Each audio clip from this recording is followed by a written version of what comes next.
A second video on Sunday, July 21st, 2024. Biden just said he would not run for president again, so Democrats are scrambling to find appropriate candidates against Trump. Interesting news to live this long to hear it. Just to update you, I'm in pain and really weak today. I'm really struggling. I got uterine cancer after 15 years on HRT. I didn't know anything about cancer. I didn't know anything about endometrial linings. And until when I went on HRT, the GYN group told me they did do a pelvic ultrasound and said my uterine lining was 5 millimeters. They were going to keep an eye on it. I still didn't know anything about really cancer forming. And so they stopped seeing me because there was a nefarious criminal medical group in town that they decided to join. They were a great group of women, but they decided to join this awful nefarious group who I had a problem with one of their doctors here in town once. And I was told by that group in town, in Santa Rosa, a little cliquey community of doctors, that I could never see any doctors in their system again. And they put that in the computer. Well, they didn't tell me that. They put it in the computer.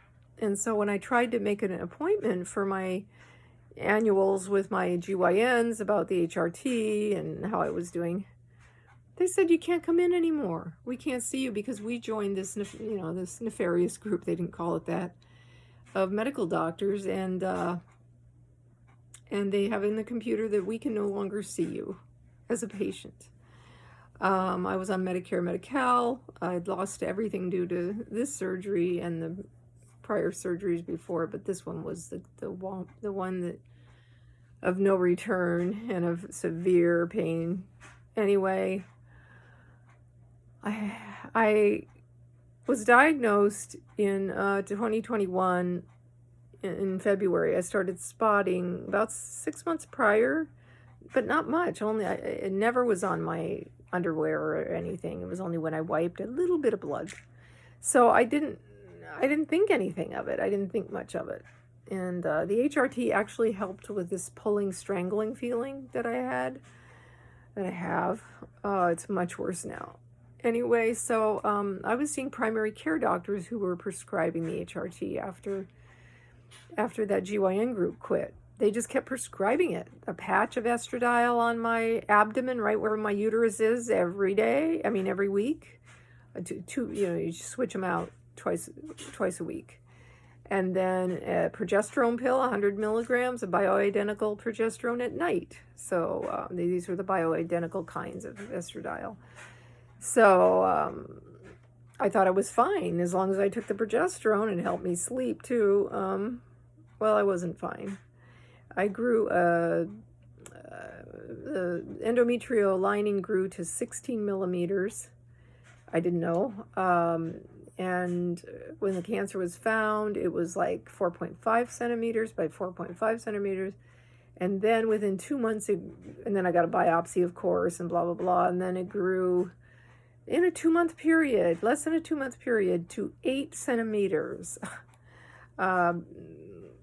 Bigger, like a goose egg in there. And it was pushing on my colon even, so that I had the transverse colon, or the